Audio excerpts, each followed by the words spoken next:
All right, welcome back to another episode of Mommas Who Lead. I am here with a special guest, and my guest today is Jordan Harcourt-Hughes.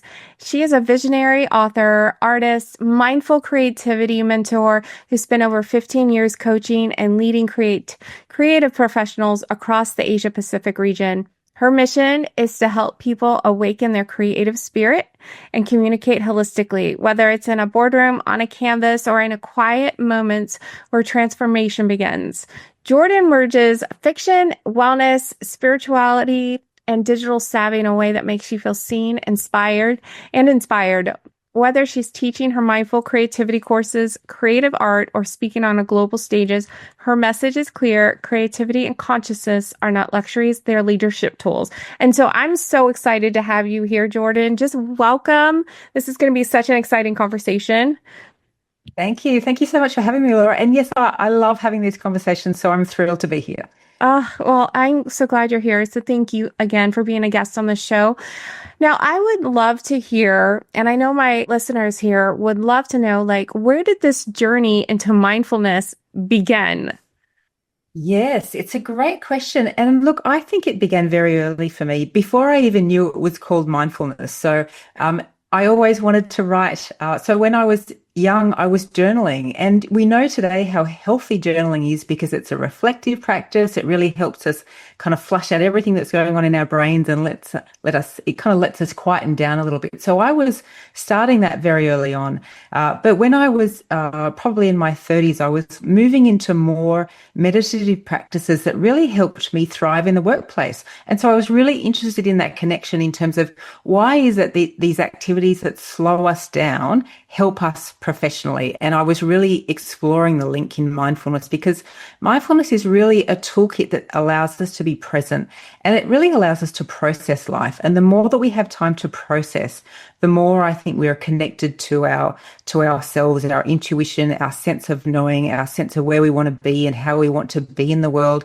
It really helps us be intentional. And so I really thought it was such a powerful toolkit. I just wanted to learn more. So, in the past, 5 or 6 years, I've really been doing courses for myself and teaching others, and really bringing my own creative lens to the practice of mindfulness. So I love mindfulness by itself because I think it's incredibly powerful, but I love it even more when it's blended with creative practice. So how can you blend mindfulness and meditation and making art? Because making art is very tactile. It really lets us land back in the body and not be in our brain so much, which is also very healthy. It lets us kind of feel balanced, and it's fun as well. And it allows us to kind of return to a place of creative invention and innovation. So I love that combination. That's amazing. When do you think that there was ever a pivotal moment? Is there one moment that stands out to you, that this stood out to you, that this is what this was?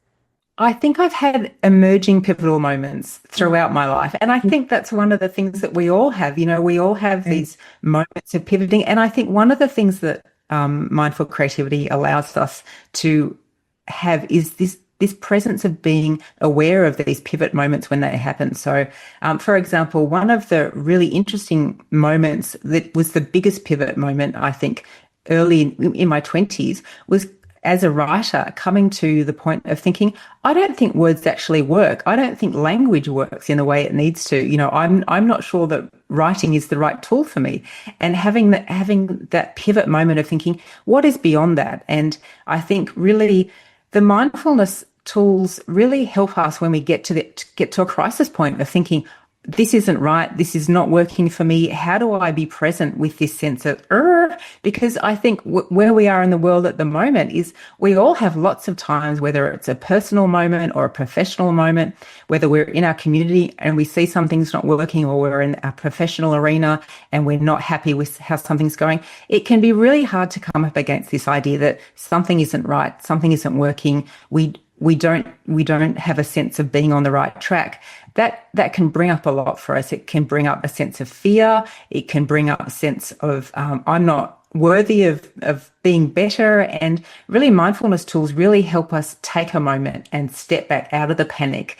And really, I think mindfulness is key to us really moving out of a state of fear and panic, which is, the whole world is kind of feels like it's set up to make us be fearful at the moment. So I think the more that we can take a step back, take a moment and find our personal seat of power again, that's when we can reconnect to being on the right path. So in my 20s, I was really using these creative and mindful creativity tools to learn how to create my own path forward, because sometimes, and this is a leadership experience as well, that sometimes there isn't a roadmap. Sometimes we're in a moment where we're going, this isn't working. Where do I get to the right place? But we kind of often have to make it up as we go along. And making it up as we go along really requires us to be empowered and to feel like we can be in control of sense making and making our own map and finding our own way to a better place. So really that's, I think, the beginning of those kind of glimmer moments where we have insight to say, this isn't right, but I've got a way and a toolkit that I can figure out how to find a way forward to a better place. Yes. I bet, so much was coming up for me when we were talking about all that, those pivotal moments, and when you're not sure you should be doing something and you're uncertain and you need those right tools to assist in that decision making. What was some time whenever you thought, or was there any pivotal moment that you knew you had to teach this? Like this was your calling, if you will? Yes, I think I actually, really interestingly, I was always interested in teaching, just because I love being in the moment with people where we're exploring. I love that. I love being in the room with people who are interested in understanding and sharing different ideas. So that was very early on for me. And funnily enough, one of my first professional roles was as a publications manager in a very academic school, really very high profile, really established. And I was working with teachers, and the head teacher was seeing my passion for learning, and I was talking to her how I wanted to build this kind of career in teaching, and she said, "Don't do it." Don't do it.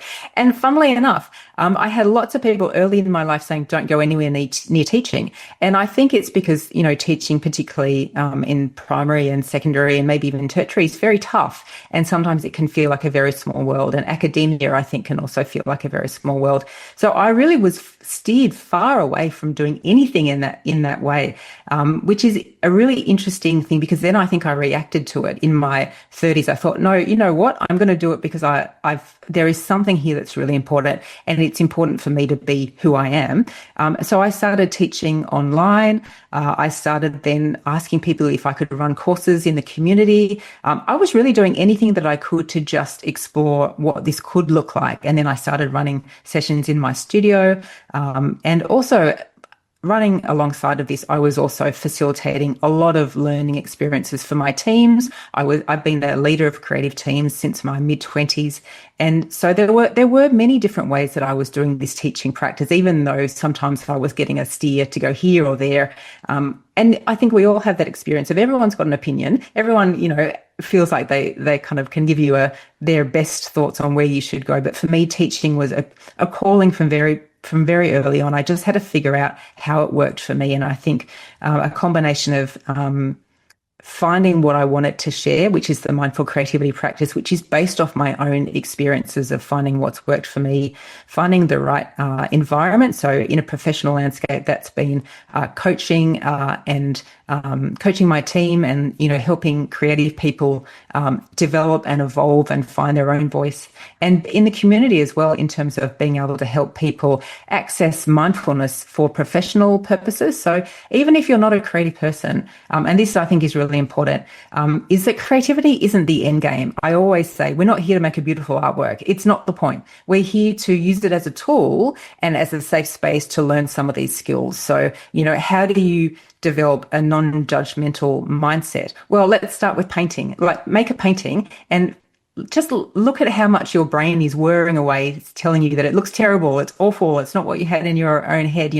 All of these things can play out in other landscapes as well. So anything that plays out in your own kind of self-talk when you're doing a creative activity, once you start being aware of that, you can also see how that's playing out in your professional arena. For example, if you've got some negative self-talk that's saying, my project isn't turning out the way I wanted, my presentation didn't land the way I thought it would.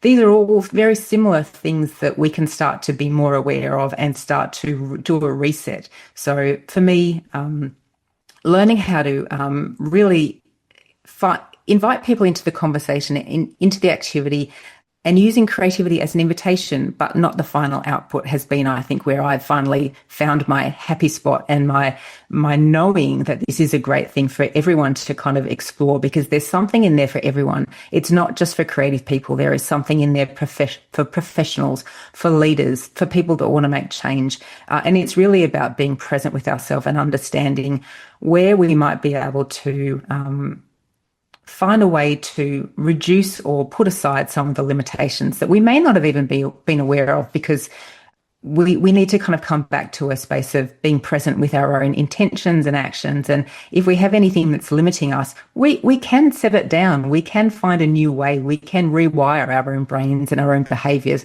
But it's that awareness first, and that idea of having an intention of how we want to be in the world that is really that fundamental step. So I love sharing that with people.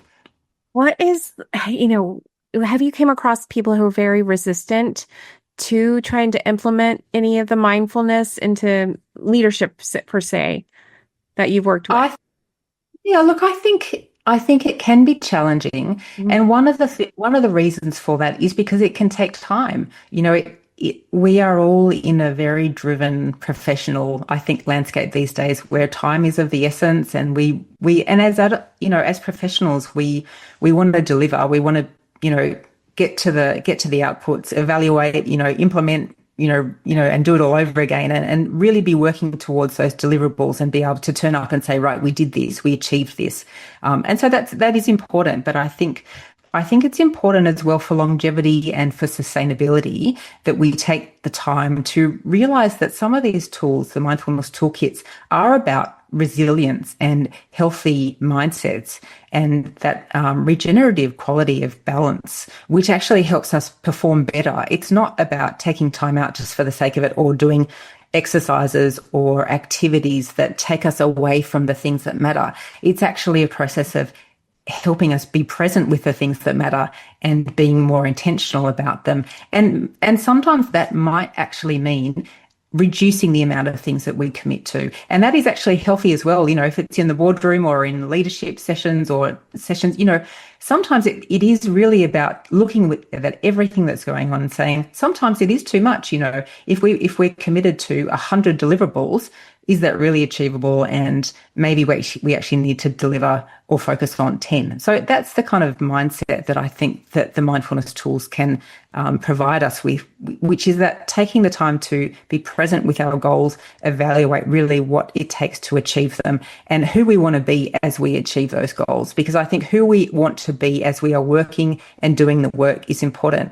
I was watching a show. It was one of those culinary shows where, they feature these great chefs of all time. And it was this wonderful lady who really started the farm to table movement in the US. And I can't think of her name. But anyway, she did this wonderful thing that when she was starting her restaurant, I think it was Chez Panisse. That sounds right. It does. Yes. Right. I know who you're talking about. Yes. Yeah. One of the things that she did was that she implemented this process where she actually she hired 2 chefs for every key position in her kitchen. So they were all engaged full time, but she said it was the best thing that she ever did. So every person in the kitchen turned up well, healthy, ready to do their best work. They weren't overworked. They weren't, completely stressed out and tapped out, because, the culinary world and those kind of high performance kitchens are also, I would completely imagine how taxing they can be. And I think a lot of chefs burn out. So this was her way of preventing burnout. She swears by it. She said it's the best thing that she ever did, even though at the time people thought it was crazy. And I think it's the same idea that sometimes if we take time to, whether it's to do a relaxation exercise, a reflective exercise, an intention setting exercise, it's really helpful because it helps us be more resilient. It helps us move away from that state of burnout and overwhelm and brings us back to a state of wellness where we can just perform better. We do better jobs, we achieve better things, and we are better people as we are doing those things as well. That's my thoughts. Oh, yes, I agree with all of that. What, is there any practices that you recommend for someone to do daily to help them stay grounded and energetically aligned so they don't go into that burnout state? Yeah, I think there's lots of different things. There's two things that I think are really helpful that anyone can do. And the first thing is just to take a mindful moment. Now, a mindful moment can be a minute, 3 minutes, 5 minutes, so just a really short amount of time, but it can be a moment of stepping away from your desk, for going for a quick walk, putting on your music in your headphones and just finding a quiet corner to just go and breathe and close your eyes. And just it's a really quick reset. And in that mindful moment, this is you just remembering to claim the day for yourself and be present and find a way that helps you just do a quick kind of turn around and come back to center. So it doesn't take very long, and you can do it on the bus. You can do it when you're walking. It's very flexible. So you can really much invent what a mindfulness moment means to you. Sometimes a mindful moment for me is listening to a meditation track and just shutting my eyes. And I find that really restorative. And the other thing that I recommend to people is to go on an awe walk. So feeling awe is one of the things that we forget how natural it is for us to feel. And we can feel awe in a number of different ways. It's a sense of being appreciative and grateful of the world we live in. And for me, I've just come back from a trip to Central Australia, actually. And one of the most spectacular things that we did when we were there, we would sit under the night sky. And in the center of Australia, there is no light pollution. So you can see the sky in the most spectacular, all-encompassing stage. It's just, it lights up and there's so much depth to it. And you really do feel this sense of awe and wonder that you live in this universe where you've got this spectacular night show going on every single night and you kind of forget about it. So an awe walk is just, it can be 5 minutes or 10 minutes to go out and just feel awe, feel appreciative of nature, of being alive, of the wind or the rain or whatever natural element you find yourselves in. And even that is a great restorative moment that doesn't take very long. It doesn't cost any money. It's free. You can go and sit in a garden park and feel that sense of awe, but it's reconnecting to that state of wonder, which is, I think, really precious and a great part of being a human. That sounds absolutely beautiful. Like I would be in a state of awe. Yeah. Just, I wish I could go, I can, where I live, well, it's kind of bogged down by the city lights, but Yep. go out in the country, it's a little, you can see the stars. It's just absolutely beautiful. Yeah. What about many of our listeners are moms and they're building businesses while raising Yes. kids. How do you Yes. how do you recommend they incorporate mindfulness and creativity into all this chaos? Yes. Look, it's a really good question because I think we can all find that the day slips away from us. But one of the things that I like to do is that I have a little bunch of I can be on my computer and in meetings for a lot of the day, but I always have a bunch of little things, like little cards that I'm making or little things that I'm just doodling on the side when I'm in meetings. And I think even if you've got a little patch of scrap paper and a couple of pens and you can doodle for a couple of minutes in between meetings or doodle, for a few minutes in front of the TV or when the kids are having lunch or having a nap, just finding these really small moments and take baby steps. So I think when we think about being creative, sometimes it can feel like, oh, I have to have the right supplies and I have to have the right room and I have to have the right setup. And that can take time, or we just don't have the ability, or we don't have the space. But really all you need to claim is a pen and a few scraps of paper and just start playing. And even if you're not an artist, even if you've never doodled, just be present with the experience of taking a pen, connecting to paper, maybe if you can put some music on your phone and just enjoy it. So I always find that people think that you have to have an idea of what you're going to do when you start being creative. And I think that's a myth. I don't think you have to have any plan or any clue of what you're doing. You just have to kind of show up and see what happens. And so even if you don't have an idea of, or have even if you don't think you're creative, just play. I think we forget how fun play can be and how much we discover when we play. So whatever creative things that you've got hanging around, because, kids make art. You've probably got some watercolors or some, paint brushes or some textures or felt pens or anything. Just bring them out and play around with them for 5 minutes and just enjoy it. Have no expectations, see what happens, and just turn everything off if you can. That's another thing I think that can be really helpful, even if it's just for 5 minutes. Turn the phone off, turn the radio off, turn the TV off, dim the lights, have quiet time. And again, it's really just these stepping stone actions. So you don't have to do it for very long, even if you can just grab 5 minutes. I think that's a really nice start. And an extra step is if you can do this and then have a meditation track on, or go out for a walk, and again with your devices off if you can. It's not always possible, but if you can take this time out to just disconnect and bring yourself back to you. And if you're anything like me, you've got 10 devices, you've got your to-do list, which, for me, my to-do list at the moment is like 18 pages long, and it can get addictive to be sitting in that to-do list going, yes, so exciting to cross something out. It's one of the best parts of the day. But just, put it all aside and step out of that cycle, which is, it can be fun. It can also be stressful. But when we just take a moment out, we can come back and it feels a little bit lighter, I think. But it's just remembering to do it regularly. And even, as I said, if you just start with 5 minutes here or there, don't have too many expectations. Just do it and get into the practice of it and enjoy it. I think that's the thing. We forget how adults are allowed to play. It's not just for kids. Well, it's, that is something I've struggled to, because I've always been focusing on the kids, and the kids will do their thing and then I don't do anything. But then when I actually take the time to sit, I love to draw and paint, and be creative. And my son's like, wow, mommy, you're a good artist. I know, but it's fun. It is fun. And it brings back that creativity and, just a piece that you're missing.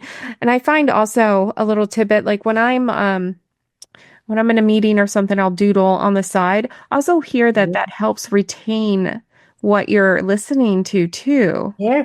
Yes, I think so. And I think it's because for some reason it slows us down. When we do something tactile, it just brings us back into a better state of balance. And I do think we absorb more. We're in that kind of slower state where brain isn't racing. I think I've heard also that students who are in lectures and get kind of too busy typing away as they kind of type and try to keep up with the lecturer, they miss it. It's only when they go back and review the notes that actually they start to absorb what they've heard, because it's a slower process. You've got time to be with the material instead of trying to, do the task of actually typing up the notes. So yeah, we absorb things differently. And I think people absorb things differently depending on how they engage with information as well. We all engage differently. I absorb things differently when I hear it versus when I read it versus when I watch it. So, we're all different. So we take in information differently as well. Okay. Now, in your opinion, what role does art play in solving complex leadership problems? That might be a little bit of a hard one. Well, I think it's a really good question. And leadership is full of complex problems. Mm-hmm. But I think what art does is it allows us to tap into our intuition and our imagination.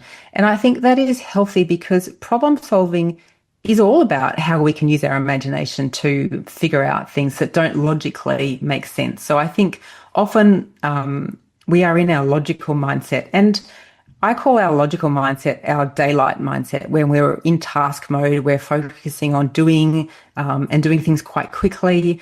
And it's part of our human makeup that we have this function of, a logical functioning system which allows us to do all these tasks. But that isn't necessarily the best way to get to a deep-rooted, entangled issue that we need to grapple with.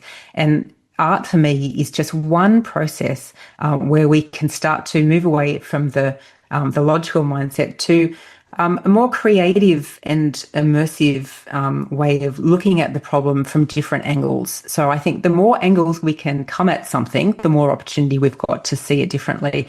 And the creative practice is just something that allows us to step out of a logical mindset into a more imaginative mindset and holistic mindset where we're using different parts of our mind and our body and our creativity to just, let the subconscious kind of tangle with it, it's the same thing as, you have a problem that's kind of sifting around in your head at night, and then when you wake up, you've got the solution. I think that's kind of what creativity does. It allows us to just shut down a part of ourselves and just immerse ourselves in something else and just kind of let the subconscious figure it out. And then when we come back to our logical mindset, hey presto, we've got some new ideas, we've got some new approaches. So it's almost like a healthy forgetting of the problem. You go, you know the problem's there, but you can just forget about it. Go and do something else. The creativity, or, it can be anything. It can be going out for a walk or taking the day off. This is why rest is, so healthy for our executive functioning. It just allows us, again, to do that rebalancing. But yeah, I think art is a great way to solve problems because it's just letting us operate out of a different space. Okay, so that what would you say, or well, how do you define vibrational language? I know you've mentioned that a few times in some things that I've read that you've written, and how do you define that, and why should entrepreneurs care about it? Look, it's a really good question. So I think the definition of vibrational language for me is just holistic language. So again, this isn't something that we necessarily think of every day, but written language and spoken language is a logical language structure. It works through our logical brain functions, and it's not intuitive, and it's not connected to other parts of our body and our human experience that is more about sensing. So if we talk about our holistic human experience, we are talking about our energy fields, how our body works to sense into an environment, to sense and tune into other people, how our imagination lets us think about what we're seeing, what we could see, what the future could look like. And these are all important, leadership skills. So I think it's really learning how to step out of what we know as language and tune into something that we can feel holistically through our body. I think our body is this untapped tool, but we're still really only at the beginning of trying to understand how to use it. But I think when we can integrate all of those senses, we are better equipped to engage with people and to really move into a far more authentic and truthful engagement with each other, where we are able to really turn up as full human beings and be with each other and be present. And I think that's really important for where we are at the moment in our human evolution. I think it's part of being better as humans. I think if we want to be better, if we want to evolve, we have to be more integrated in how we use our skill sets. And I think language is a really important part of that. So for me, the way that I tap into vibrational language and the way that I explore it is through art, is through making, is through meditation and mindfulness that lets me step back into my body, that allows me to sense into the environment, sense into people, sense into myself, and really find a way of being able to voice all of these things, which I wouldn't necessarily feel brave enough to voice if I was just thinking about what people will logically easily understand, because some of this is a journey. It is about learning how to think differently, how to be differently, and that can be a leap. And so it is a leap that not everyone will make at the same time. But I think the rewards are there to make it worthwhile. So I think that the rewards are, in terms of a holistic way of communication, if we look to the best case scenario, it is about knowing each other more deeply, knowing ourselves more deeply, being able to more easily connect with nature, with animals, in my books, I talk about connection with non-human intelligence as well. So, all of these things I think are really interesting and where we are really going as humans. But I think that we just need a different toolkit. So vibrational language for me is a language that incorporates intuition and imagination, and it lets us have a different kind of dialogue where we don't have to justify everything based on a logical structure. I love that. And your book, I have it ordered. I'm waiting for it to come. I'm going to dive into it because I was just reading the back. I wanted to have it read before our call today, but I'm so excited to read it because when I was reading all about it and like interdimensional yeah, it just sounds so amazing. But you touched on a few things about intuition and how can we begin to actually really listening to our intuition for helping in more of the decision-making process? Yeah, look, it's a really good question, and I think it is important because I think our intuition can help us. And I think our intuition is always trying to help us. But I think that there is something that we have to unlearn here. And it is something, sometimes I don't think we're even aware of how many things that we have been instructed in the natural way of becoming adults and being told that this is the way that things are done and this is the way that we don't do things. And for a long time for me in the professional arena, even as a creative practitioner, it wasn't the done thing to turn up and say, my intuition is telling me this, or I've got a feeling about this. It can be, often a sense of you have to rationalize it. And rationalizing things is one way of doing things. But I think intuition allows us to really, I suppose it can be a cloudy area because it's so subjective. So, I think people can struggle with that, with you coming up and saying, I'm intuitively thinking that we need to know, that we need to do it this way. And I think that we can get around that by sitting with the idea and giving examples of what it could look like if we used our intuition to do something. So, for example, if you have a stakeholder or if you have a manager and you want to have a conversation with them that's intuition based, I think it can be challenging, and there can also be the self-talk that we have to navigate in the sense that we think that they may not be able to receive that information because, like us, they haven't been taught to kind of sit with this kind of dialogue, which I think is actually not necessarily the case. Many people are intuitive and many people welcome the ability to have intuitive conversations. I think it's a matter of setting the scene and being authentic and saying, I'm coming to this challenge through some of my own reflections. I've done some thinking on this. I've used my own mindfulness skill set or my intuitive skill set to come up with some things that I want to talk about and address. They may be different from how we would normally talk about this, but I think it's worthwhile. And then the benefits of us thinking about this on an intuitive level could be X, Y, Z. So it could be that if we talk about this intuitively, we may be able to tap in to what others are thinking, but haven't actually had the strength to say yet. Because I think there is this undercurrent in many professional environments, in many teams, that there are always the things that people are thinking, but not necessarily saying. And using intuition is a lovely way to tap into that and say, actually, what I'm feeling is that this is something that is being felt more broadly than just me. But many people might feel fearful of raising it as a topic. Many people may not feel like it's going to be welcomed into the conversation. Many people may not have the toolkit. So I do think it's a way of being able to share with others. Look, I think that there's something going on here that people haven't been able to express yet. Here's how we could explore it. And here are some of the outcomes, which is we may get people feeling like they've been heard, even though they haven't been able to actually have a conversation about it. We may feel that people have the opportunity to have a better conversation because we're opening and broadening up the conversation. We may be able to get more people buying into this decision that we're trying to make because we are inviting a different kind of conversation. And that kind of support can actually get projects and decisions over the line because people think that they've been heard and allowed to have a conversation that they may have been too scared to have. So I guess that's one example that I've, lived and worked through of having teams where, we've been in environments where there's been a challenge that no one wants to address. It's like the elephant in the room, really, isn't it? There's often an elephant in the room and you've got stakeholders that, you know that this is going to cause a situation. But I think it's okay. It's okay for us to have an elephant in the room and to say, look, there's the elephant. Let's talk about it. And let's just try and have this conversation in a really human, authentic way, even if it's a bit messy. I think sometimes we're scared of having messy conversations that don't have a clean outcome.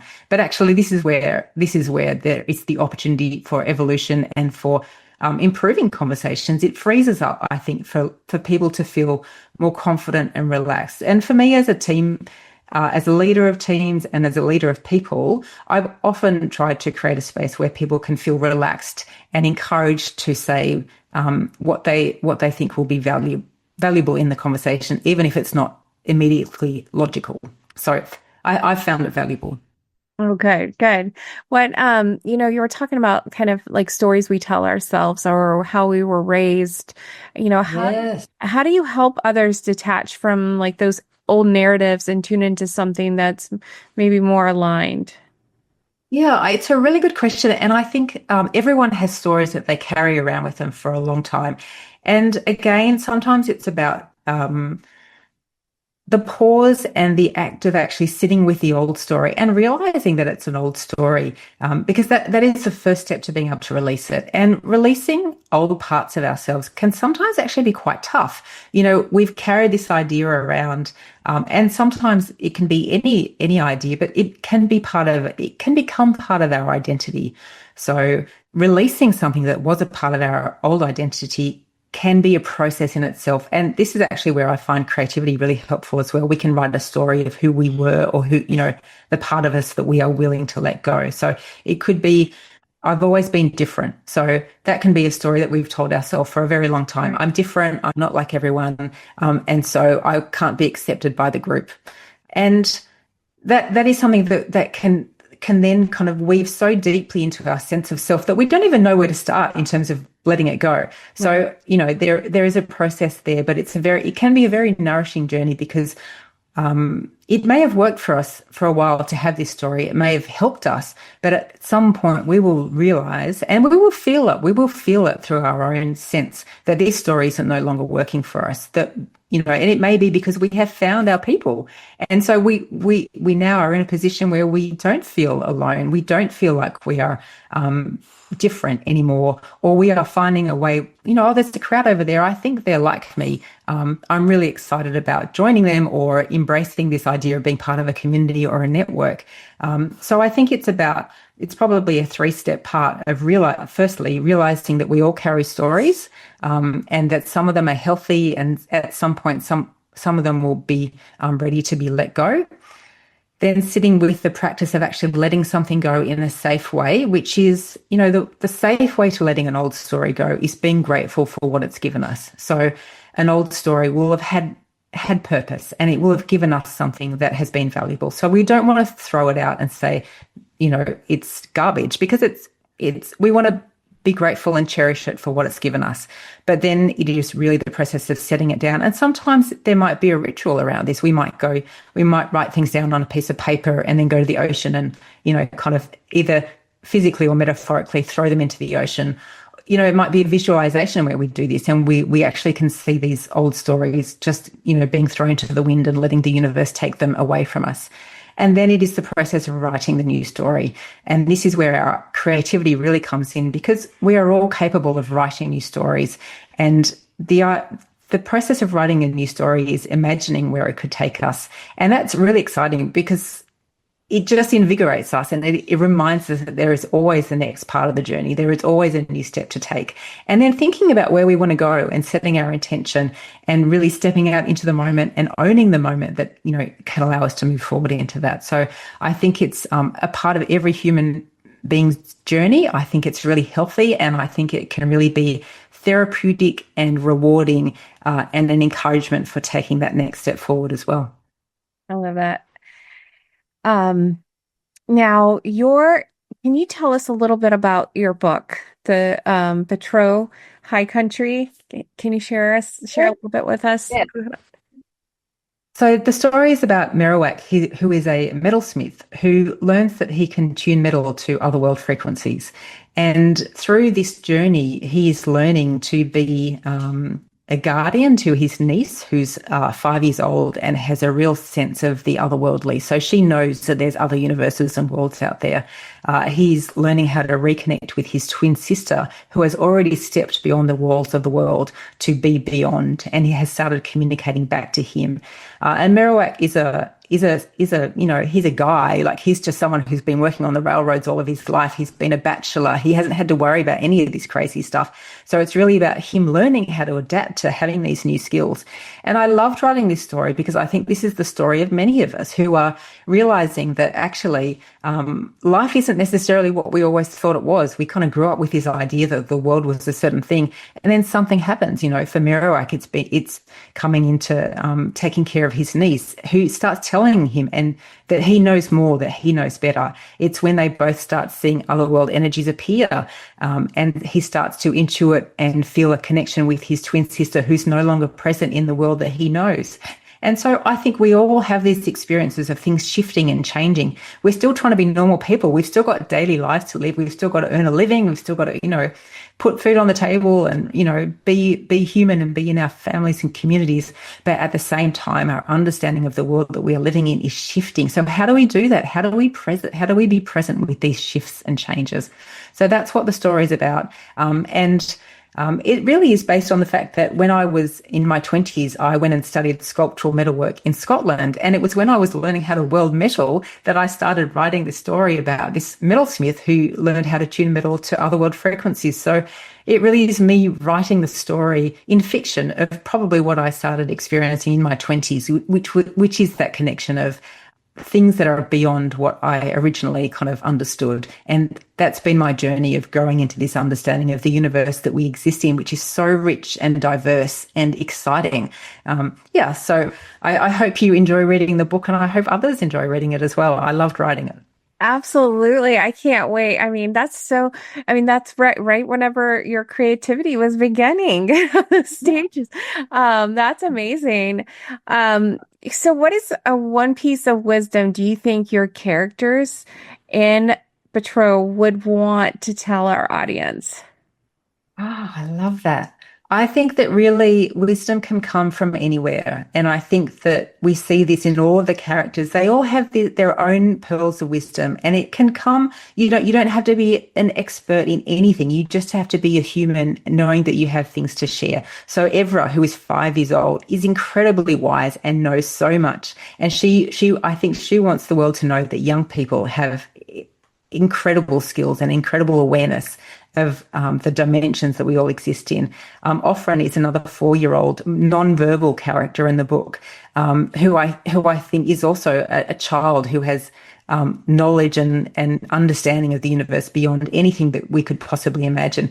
Merouac, who is just trying to figure it out one step at a time, would say, don't worry about trying to figure out the whole picture, just take it one step at a time, one day at a time, and just be okay with it unfolding. That's been his struggle. I think it's the struggle of all of us to just be okay with the unfolding, let it happen.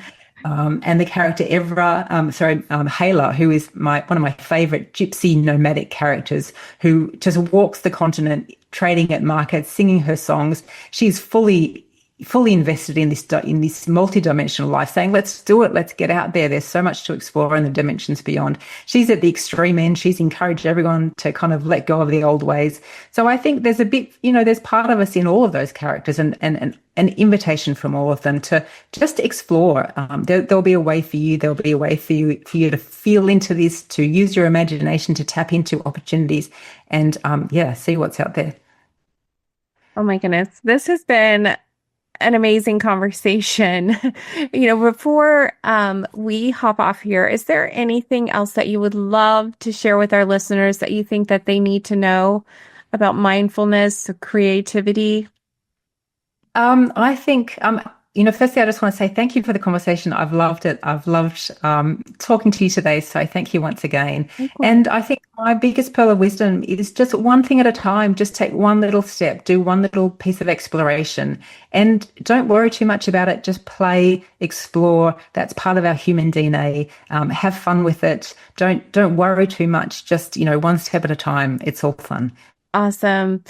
Okay, mamas, to all the mamas who lead, if you've been hustling, grinding, and second guessing, maybe next level isn't out there, or maybe it's actually within. Maybe it's not about doing more, but feeling more, sensing more, leading with resonance instead of rigidity. Pick up Jordan's book, Betrow High Country to experience leadership through sci-fi lens, and visit her website, jordanharcourthughes.com, for courses, podcast episodes, and resources that will stretch your imagination and ground your mission. So if this episode resonated with you and found value with it, share it with a friend and someone who may need it today. And Jordan, thank you again for being with us today. It has been so amazing and learning more about your book and everything that you offer. My absolute pleasure. I've absolutely loved it. Thank you, Laura.